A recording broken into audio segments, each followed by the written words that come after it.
رضی اللہ عنہ، حضرت زبیر رضی اللہ عنہ، حضرت سعد بن ابی وقاص رضی اللہ عنہ، حضرت طلحہ رضی اللہ عنہ اور اس طرح کے کئی صحابہ کرام رضوان اللہ علیہم اجمعین ہیں جنہوں نے حضرت ابو بکر صدیق رضی اللہ عنہ کی محنت کی وجہ سے اسلام کو قبول کیا ہے۔ عشرہ مبشرہ 10 صحابہ ہیں جن کو نبی صلی اللہ علیہ وسلم نے خود جنت کی بشارت دی، ان کو عشرہ مبشرہ کہا جاتا ہے ایک موقع پہ۔ ویسے تو نبی صلی اللہ علیہ وسلم کے جتنے صحابہ ہیں اللہ نے قرآن میں اعلان کر دیا رضی اللہ عنہم ورضوا عنہ، میں اللہ ان سے راضی ہو گیا، وہ مجھ سے راضی ہو گئے۔ نبی صلی اللہ علیہ وسلم نے 10 صحابہ کا نام لے کے کہا تھا یہ بھی جنتی ہے، یہ بھی جنتی ہے، یہ بھی جنتی ہے۔ ان 10 صحابہ کو عشرہ مبشرہ کہا جاتا ہے۔ عشرہ کا معنی 10 ہوتا ہے اور مبشرہ کا معنی ہوتا ہے جن کو بشارت نبی صلی اللہ علیہ وسلم نے دی۔ حاضرین محترم، ان 10 صحابہ میں ایک سیدنا ابو بکر صدیق رضی اللہ عنہ ہے سب سے پہلے نمبر پہ، پیچھے 9 صحابہ بچتے ہیں۔ ان 9 میں سے 5 صحابہ وہ ہیں جو حضرت ابو بکر صدیق رضی اللہ عنہ کی محنت کی وجہ سے اسلام کو قبول کرنے والے ہیں۔ حاضرین محترم، جب تاریخ بن جاتی ہے پھر تو اپنے بھی مانتے ہیں، بیگانے بھی مانتے ہیں، پھر تو اپنے بھی اقرار کرتے ہیں، بیگانے بھی اقرار کرتے ہیں۔ اب دیکھیں، آپ روزمرہ سنتے ہوں گے علماء کرام سے کہ کتنے ہندو ایسے ہیں جنہوں نے نبی صلی اللہ علیہ وسلم کی شان اقدس میں نعتیں لکھی ہیں، کتنے غیر مسلم ایسے ہیں جنہوں نے نبی کریم صلی اللہ علیہ وسلم کی شان اقدس میں نعتیں لکھی ہیں۔ اب وہ تو بیگانے ہیں، وہ کافر ہیں، وہ مسلمان نہیں ہیں، لیکن مزہ تو تب آتا ہے نا تاریخ بننے سے پہلے جو ساتھ دے وہ صحابہ کرام رضوان اللہ علیہ مجمعین کی مقدس ترین جماعت ہے، جنہوں نے اس مشکل گھڑی میں میرے نبی صلی اللہ علیہ وسلم کا ساتھ دیا، اور ان میں سر فہرست سیدنا ابو بکر صدیق رضی اللہ عنہ کی ذات گرامی ہے۔ حاضرین محترم،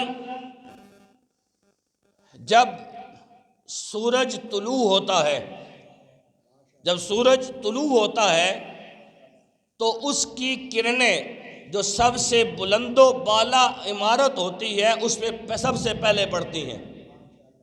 جب سورج نکلتا ہے تو اس کی کرنیں سب سے پہلے جو بڑی اونچی عمارت ہوتی ہے، بلند و بالا عمارت ہوتی ہے، اس کی کرنیں سب سے پہلے اس عمارت پہ پڑتی ہیں۔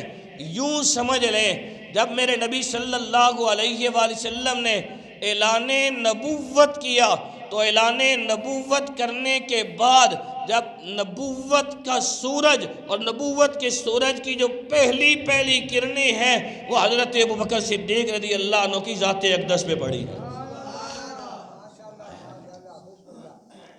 اور حاضرین محترم، آپ کے ایمان کا کیا کہنا؟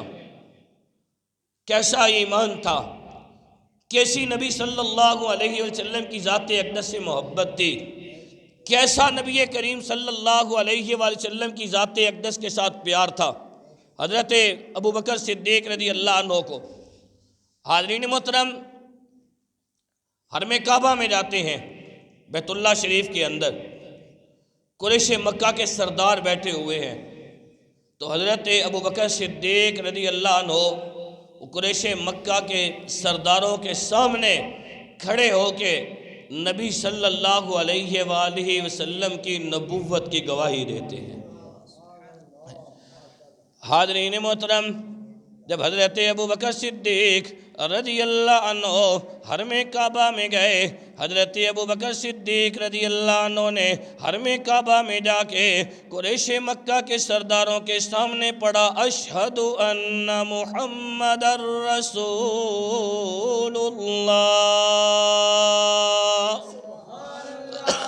لوگوں میں گواہی دیتا ہوں محمد صلی اللہ علیہ وآلہ وسلم اللہ کے رسول ہیں۔ حاضرین محترم، قریش مکہ کے سردار بیٹھے ہوئے ہیں۔ اب ان سرداروں نے کیا کیا؟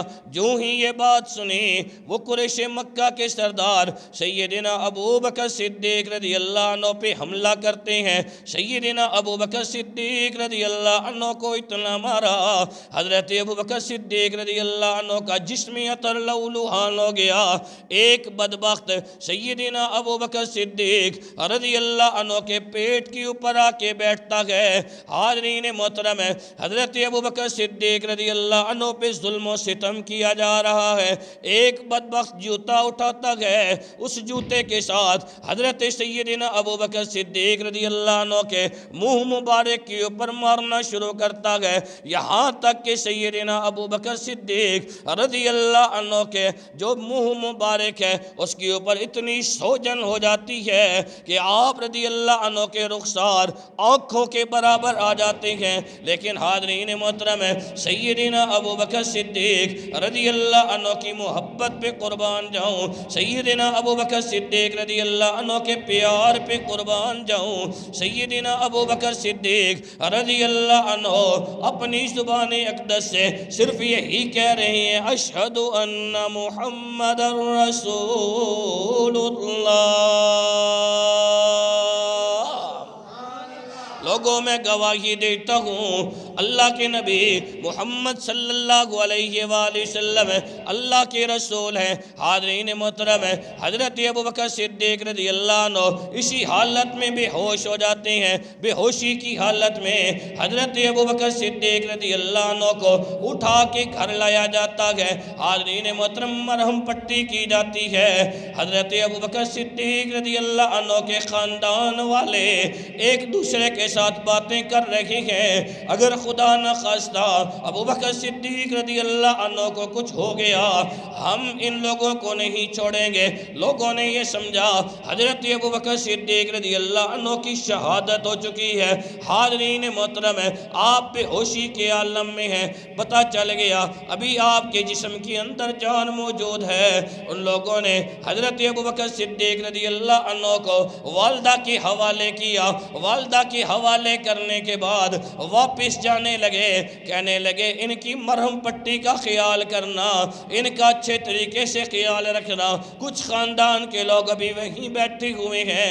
حاضرین محترم، حضرت ابو بکر صدیق رضی اللہ عنہ کی اللہ کے ساتھ محبت دیکھیں، نبی صلی اللہ علیہ وآلہ وسلم کی ذات اقدس کے ساتھ پیار دیکھیں، دل کے اندر اللہ اور اللہ کے رسول کی محبت کو دیکھیں۔ سیدنا ابو بکر صدیق رضی اللہ عنہ کو جب تھوڑا سا ہوش آتا ہے، ماں دودھ کا گلاس لیے ہوئے آتی ہے، پانی کا پیالہ لیے ہوئے آتی ہے، بچے کو ہوش آیا ہے پانی مانگے گا، بچے کو ہوش آیا ہے بچے کو دودھ دوں گی۔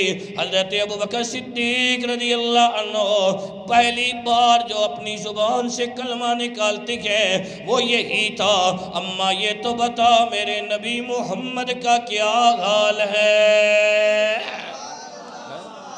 میرے نبی محمد کا کیا حال ہے۔ حاضرین محترم، اتنی مار کھا کے بھی زبان سے صرف یہی الفاظ نکل رہے ہیں، اشہد ان محمد رسول اللہ۔ حاضرین محترم، والدہ کہنے لگی بیٹا مجھے تو معلوم نہیں کہ ابو بکر نبی صلی اللہ علیہ وسلم کا کیا حال ہے۔ کہا اماں پتہ کرا کے دے، پتہ کرا کے دے۔ ماں کہنے لگی بیٹا کس سے پتہ کرواؤں؟ تو ماں کو کہنے لگے 7 گھر ہے، ام جمیل رضی اللہ عنہ وہاں رہتی ہیں، کلمہ پڑھ کے مسلمان ہو چکی ہیں، ان کے پاس جاؤ نا، وہ تمہیں بتا دیں گی کہ نبی صلی اللہ علیہ وسلم کا کیا حال ہے۔ تو پتہ کیا گیا، بتایا گیا نبی صلی اللہ علیہ وسلم بخیر و عافیت سے ہیں، وہ خیریت سے ہیں۔ اب حضرت ابو بکر صدیق رضی اللہ عنہ دیکھیں، محبت دیکھیں، پیار دیکھیں، عشق دیکھیں۔ کہا اماں مجھے پتہ تو چل گیا ہے کہ نبی صلی اللہ علیہ وسلم خیریت سے ہیں، لیکن اس وقت تک مجھے چین نہیں آئے گا جب تک اپنی آنکھوں سے اپنے نبی کے چہرہ اقدس کا دیدار نہیں کروں گا۔ حاضرین محترم، اب ماں سہارا دے کے حضرت ابوبکر صدیق رضی اللہ عنہ کو اٹھا کے سہارا دے کے نبی صلی اللہ علیہ وسلم کی خدمت اقدس میں لاتی ہے۔ اور حاضرین محترم، وہ پھر کیسا ماحول ہوگا کہ میرے نبی صلی اللہ علیہ وآلہ وسلم کی جب نظر پڑتی ہے حضرت ابوبکر صدیق رضی اللہ عنہ پہ، میرے نبی صلی اللہ علیہ وآلہ وسلم بے اختیار اپنی جگہ سے اٹھتے ہیں اور اٹھ کے حضرت ابوبکر صدیق رضی اللہ عنہ کے ماتھے کو چومتے ہیں۔ جو صحابہ وہاں موجود تھے انہوں نے بھی میرے نبی صلی اللہ علیہ وسلم کی اس مبارک سنت پہ عمل کرتے ہوئے حضرت ابوبکر صدیق رضی اللہ عنہ کے ماتھا مبارک کو چوما۔ حاضرین محترم، یہ محبت تھی حضرت ابوبکر صدیق رضی اللہ عنہ کی نبی کریم صلی اللہ علیہ وآلہ وسلم کے ساتھ، اور یہ صحابہ کی قربانیاں تھی۔ حاضرین محترم، ادھر آپ نے اتنی بڑی قربانی دی، اتنی بڑی قربانی دی کہ قریش مکہ کے لوگوں کے سامنے بیت اللہ میں جا کے اللہ اور اللہ کے رسول کا نام لینا اس وقت بڑا مشکل تھا۔ اب اس قربانی کا اللہ رب العالمین نے صلہ کیا عطا کیا؟ ادھر آپ نے اتنی بڑی قربانی دی، ادھر اللہ رب العالمین نے سیدنا امیر حمزہ رضی اللہ عنہ کو اسلام کی دولت عطا کر دی۔ سیدنا امیر حمزہ رضی اللہ عنہ میرے نبی صلی اللہ علیہ وسلم کے سگے چچا جی ہیں، سگے چچا جی ہیں سیدنا امیر حمزہ رضی اللہ عنہ۔ حاضرین محترم، اور پھر اللہ رب العالمین نے دوسری کرم نوازی یہ کی کہ میرے نبی صلی اللہ علیہ وآلہ وسلم نے جو دعا مانگی تھی، اللہ مکے کی دھرتی پہ دو بڑے نام ہیں، ایک کو دنیا ابو جہل عمر ابن حشام کے نام سے جانتی ہے، دوسرے کو عمر ابن خطاب کے نام سے جانتی ہے۔ اللہ اپنی عزت کے لیے نہیں، اسلام کی عزت کے لیے تجھ سے سوال کر رہا ہوں، اللہ اسلام کی عزت کے لیے ان دو ناموں میں سے ایک عمر مجھے عطا کر دے۔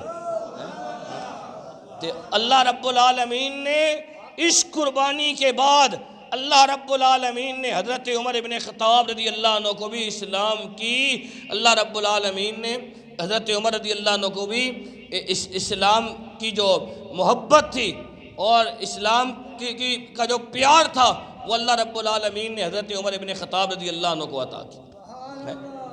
حاضرین محترم، سیدنا ابوبکر صدیق رضی اللہ عنہ، یہ وہ سیدنا ابوبکر صدیق رضی اللہ عنہ ہیں حاضرین محترم کہ جن کے متعلق نبی کریم صلی اللہ علیہ وآلہ وسلم نے جو ان کی شانیں بیان کی ہیں، جو فضائل بیان کیے ہیں، علماء لکھتے ہیں صرف وہ احادیث کہ جس کے اندر صرف سیدنا ابوبکر صدیق رضی اللہ عنہ کی شانیں بیان کی گئی ہیں وہ 181 ہیں۔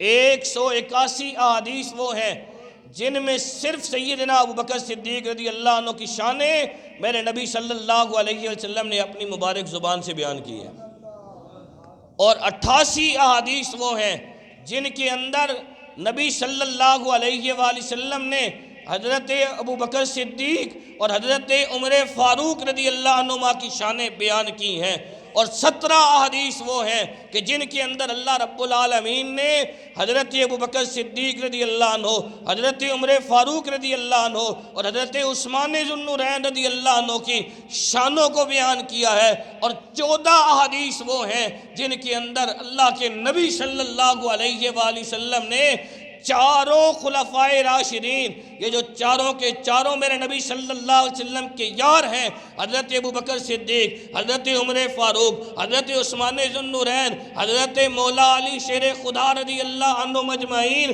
ان چاروں کی شانوں کو اللہ کے نبی نے 14 احادیثوں میں بیان کیا ہے۔ اگر ان ساری کی ساری حدیثوں کو اکٹھا کیا جائے تو 300 احادیث بنتی ہیں جن کے اندر حضرت ابوبکر صدیق رضی اللہ عنہ کی شانیں نبی صلی اللہ علیہ وسلم نے اپنی زبان اقدس سے بیان کی ہے۔ اللہ اکبر، یا رسول اللہ، حق چار یا زندہ باد یا علی۔ حاضرین محترم، میرے نبی صلی اللہ علیہ وسلم نے ایک دن پوچھا کہا اے ابو، صحابہ بیٹھے ہوئے ہیں، میرے نبی صلی اللہ علیہ وسلم نے پوچھا آج کون ہے جس نے کسی مسلمان کا جنازہ پڑھا ہے؟ تو حضرت ابوبکر صدیق رضی اللہ عنہ اپنی جگہ پہ کھڑے ہوئے، یا رسول اللہ صلی اللہ علیہ وسلم، میں ہوں جو میں مسلمان کا جنازہ پڑھ کے آیا ہوں۔ میرے نبی صلی اللہ علیہ وسلم نے پھر پوچھا آج کون ہے جس نے روزہ رکھا ہوا ہے؟ حضرت ابوبکر صدیق رضی اللہ عنہ پھر کھڑے ہوئے، یا رسول اللہ صلی اللہ علیہ وسلم، میں آج روزے سے ہوں۔ میرے نبی صلی اللہ علیہ وسلم نے تیسری مرتبہ پھر پوچھا، کہا آج کون ہے جس نے کسی محتاج کو کھانا کھلایا ہے؟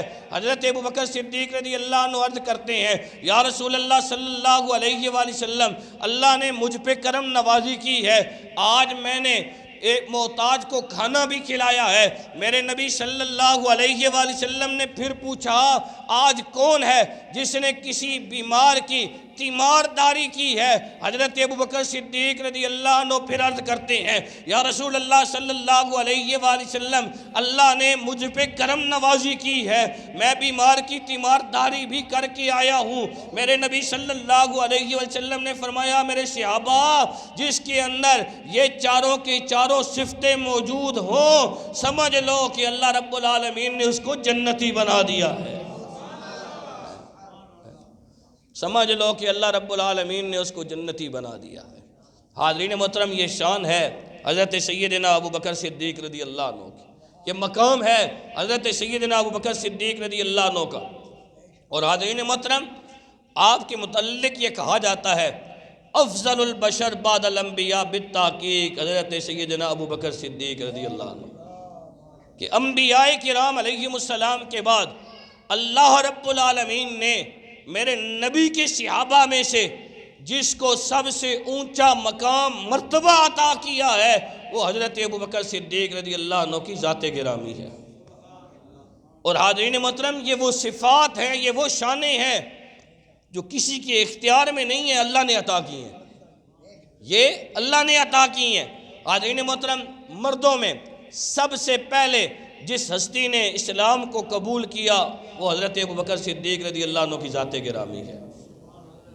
مردوں میں جس نے سب سے پہلے اسلام کو قبول کیا وہ حضرت ابوبکر صدیق رضی اللہ عنہ کی ذات گرامی ہے۔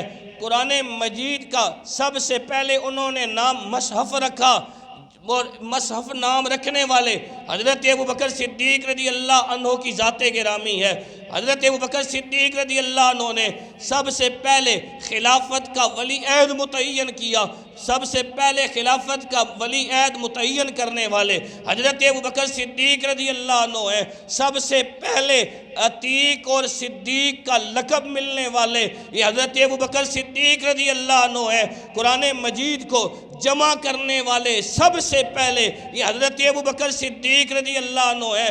بیت المال کو قائم کرنے والی ہستی جو ہے وہ حضرت ابوبکر صدیق رضی اللہ عنہ کی ہستی ہے۔ اور نبی صلی اللہ علیہ وآلہ وسلم کی وفات کے بعد خلیفۃ الرسول جن کو لقب ملا ہے وہ بھی حضرت ابوبکر صدیق رضی اللہ عنہ کی ذات گرامی ہے۔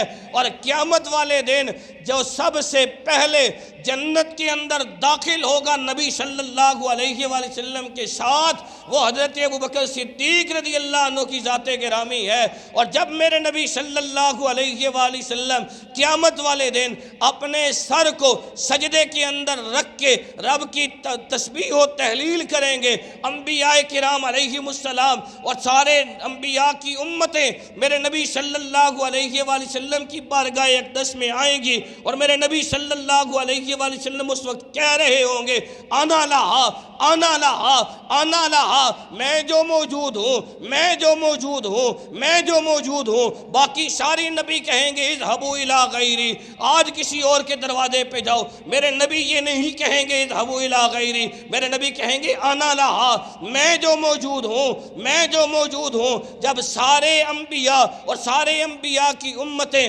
بلکہ ساری کی ساری خلقت میرے نبی صلی اللہ علیہ وآلہ وسلم کی بارگاہ اقدس کے اندر حاضر ہوگی، رب کی طرف سے آواز آئے گی، اے میرے سونے محبوب نبی آپ اپنے سر کو سجدے سے اٹھائیے اور سجدے سے اٹھانے کے بعد مجھ سے مانگیے، جو مانگیں گے وہ عطا کیا جائے گا، جس کی شفاعت کریں گے آپ کی بات سنی جائے گی، اس کے حق میں شفاعت قبول کی جائے گی۔ میرے نبی صلی اللہ علیہ وآلہ وسلم رب کی بارگاہ میں عرض کریں گے، اے الہ العالمین ان لوگوں کا حساب کتاب والا عمل شروع کر۔ اب اللہ رب العالمین کہے گا، اے میرا سونا محبوب نبی حساب کتاب کا عمل تو شروع کرتا ہوں، بتا کس سے شروع کروں؟ تو سب سے پہلے میرے نبی صلی اللہ علیہ وآلہ وسلم رب کی بارگاہ میں جس ہستی کو پیش کریں گے وہ حضرت ابوبکر صدیق رضی اللہ عنہ کی ہستی ہوگی۔ حاضرین محترم، یہ اللہ رب العالمین نے سیدنا ابوبکر صدیق رضی اللہ عنہ کو مقام عطا کیا ہے، یہ اللہ رب العالمین نے حضرت ابوبکر صدیق رضی اللہ عنہ کو یہ شان عطا کی ہے۔ حاضرین محترم، نبی کریم صلی اللہ علیہ وآلہ وسلم کے دو سفر بڑے مشہور ہیں، ایک سفر معراج کا اور ایک سفر ہجرت کا، ایک سفر معراج کا اور ایک سفر ہجرت کا۔ حاضرین محترم، سفر معراج یہ رجب کے مہینے میں ہے اور ہجرت والا سفر جن کے ساتھ ہوا وہ حضرت ابوبکر صدیق رضی اللہ عنہ کی ذات گرامی ہے، ان کا وصال مبارک جمادی الثانی میں ہے۔ حاضرین محترم، ہجرت کی رات میرے نبی صلی اللہ علیہ وسلم کے رفیق ساتھی حضرت ابوبکر صدیق ہیں، اور معراج کی رات میرے نبی صلی اللہ علیہ وآلہ وسلم کے ساتھی جبرائیل امین ہیں۔ لیکن حاضرین محترم ذرا دیکھیں تو صحیح، وہ جو معراج کا ساتھی بنتا ہے اسے جبرائیل امین کہتے ہیں، اور وہ میرے نبی صلی اللہ علیہ وآلہ وسلم کی خدمت اقدس میں خود حاضر ہوتا ہے رب کے حکم سے۔ اے اللہ کے محبوب نبی، میرے نبی حضرت ہانی رضی اللہ عنہ کے گھر آرام کر رہے ہیں، اے اللہ کے نبی اللہ رب العالمین آپ کے دیدار کا مشتاق ہے۔ حضرت جبرائیل امین میرے نبی صلی اللہ علیہ وآلہ وسلم کو خود ساتھ لے کے جاتے ہیں، لیکن ہجرت کی رات آتی ہے میرے نبی ابوبکر صدیق کو اپنے پاس نہیں بلاتے، بلکہ میرے نبی خود چل کے حضرت ابوبکر صدیق رضی اللہ عنہ کے گھر تشریف لے کے جاتے ہیں۔ اے ابوبکر مکہ کو چھوڑنا ہے اور ہم نے مدینہ منورہ کی طرف ہجرت کرنی ہے۔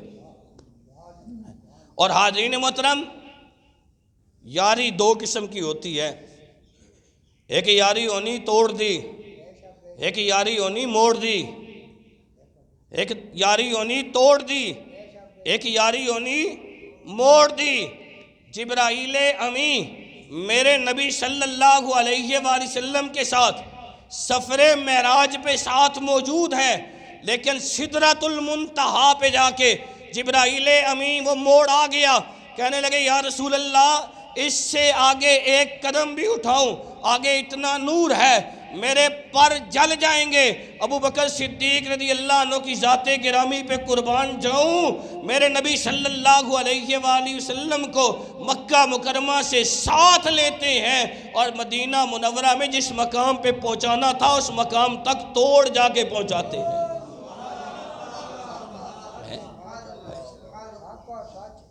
حاضرین محترم، میرے نبی صلی اللہ علیہ وآلہ وسلم جب تشریف لے کے گئے حضرت ابوبکر صدیق رضی اللہ عنہ کے گھر، تو میرے نبی صلی اللہ علیہ وآلہ وسلم نے کہا اے ابوبکر مجھے ذرا تنہائی چاہیے، تنہائی چاہیے۔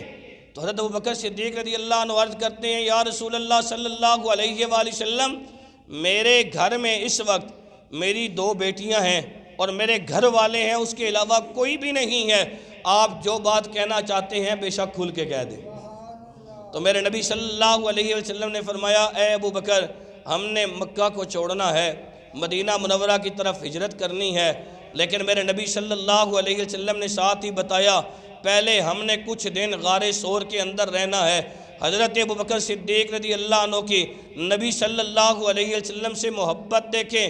حاضرین محترم، تقریباً 40,000 دینار تھے حضرت ابوبکر صدیق رضی اللہ عنہ کے پاس۔ جانے لگے تو 5,000 دینار گھر میں رکھے، پھر سوچا راستے میں ضرورت کیا پتہ پیش آئے، یہ پیسے ختم ہو جائیں، وہ 40 کے 40 پورے جو 5 رکھے تھے وہ بھی ساتھ ملا لیے، پورے 40,000 نبی صلی اللہ علیہ وآلہ وسلم پہ خرچ کرنے کے لیے اپنے پاس رکھ لیتے ہیں، گھر میں 1 دینار بھی نہیں چھوڑا۔ اور گھر والوں کو کیا کہتے ہیں؟ حضرت سیدنا ابوبکر صدیق رضی اللہ عنہ گھر والوں کو کیا کہتے ہیں؟ حضرت ابوبکر صدیق رضی اللہ عنہ نے گھر والوں کے ذمے کام لگائے۔ بیوی سے کہا آپ نے کھانا پکانا ہے۔ اپنے بیٹے حضرت عبد الرحمن رضی اللہ عنہ بن نبی بکر ان سے کہنے لگے تم نے سارا دن قریش مکہ کی باتیں سننی ہے اور رات کو غار ثور کے اندر ہمیں آ کے بتانا ہے۔ اور اپنی بیٹی حضرت اسماء بنت صدیق رضی اللہ عنہ ان سے کہا ہے میری بیٹی آپ چھوٹی ہیں، جب ماں کھانا پکا لے گی تو دیکھ کے کوئی تمہیں دیکھے نہیں، بس چھپ چھپا کے کھانا ہم تک پہنچانا ہے۔ اور جو اپنا غلام تھا اس سے کہا آپ نے بکریاں چرانے کے لیے غار ثور تک آنا ہے، بکریوں کا دودھ دو کے ہمیں غار ثور کے اندر پہنچانا ہے۔ یوں حضرت ابوبکر صدیق رضی اللہ عنہ نے اپنے سارے گھر کو نبی صلی اللہ علیہ وسلم کی خدمت پہ معمور کر دیا۔ یار ایسی محبت اور ایسا پیار، ایسی محبت اور ایسا پیار۔ حاضرین محترم، پھر اگلی بات سنیں، حضرت اسماء رضی اللہ عنہ ان 3 دنوں میں ایک دن نبی صلی اللہ علیہ وآلہ وسلم کی بارگاہ اقدس میں حاضر ہوتی ہیں، تو حضرت اسماء رضی اللہ عنہ کے چہرہ مبارک کے اوپر نشان ہے۔ میرے نبی صلی اللہ علیہ وسلم نے پوچھا بیٹی یہ تیرے منہ کے اوپر نشان کس چیز کا ہے؟ بولی کچھ نہیں۔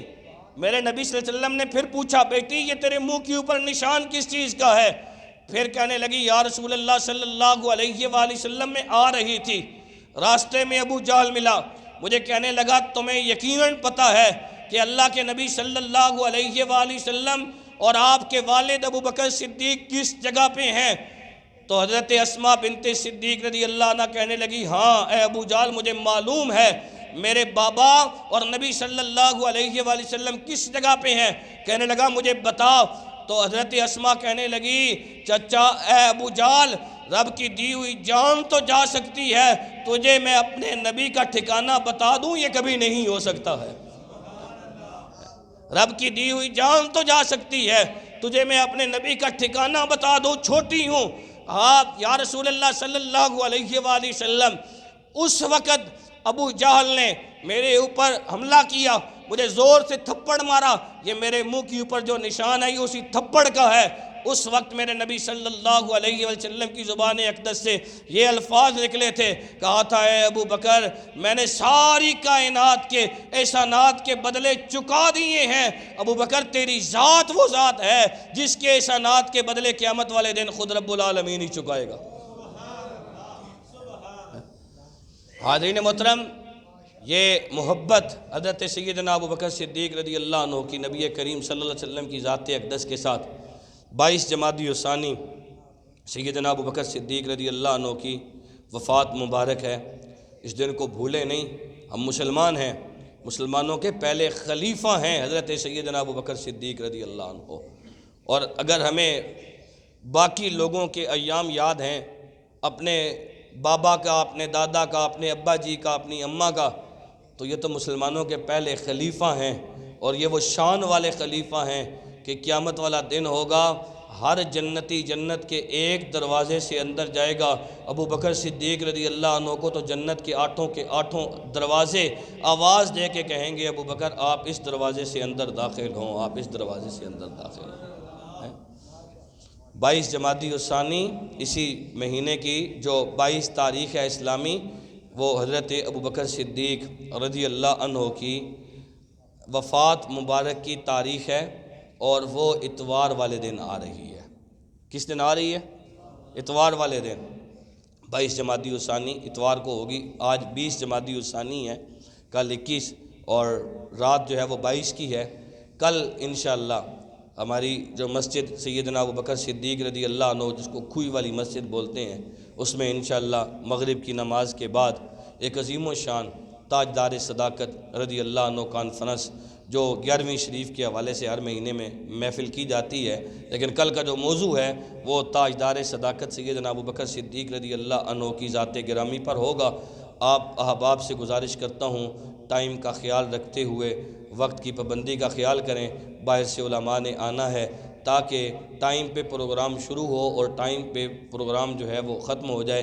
2 بیان ہونے ہیں، چند منٹ کی میری اپنی گفتگو ہونی ہے، اور آخری جو خطاب ہے وہ جیٹھل سے ہمارے بہت بڑے عالم ہیں حضرت علامہ مولانا صاحبزادہ محمد سلیمان نقشبندی صاحب، ان کا اپنا مدرسہ بھی ہے، اور اللہ رب العالمین نے علمی طور پہ بھی بہت نوازا ہے، روحانی طور پہ بہت نوازا ہے، تو انشاءاللہ وہ تشریف لے کے آئیں گے۔ تمام احباب سے گزارش ہے وقت کا خیال رکھتے ہوئے کل بر وقت کوشش کریں مغرب کی نماز مسجد سیدنا صدیق اکبر رضی اللہ عنہ میں باجماعت ادا کریں۔ رب کی بارگاہ میں دعا کرتا ہوں اللہ مجھ سمیت آپ تمام احباب کا آنا بیٹھنا اپنی بارگاہ میں قبول فرمائے۔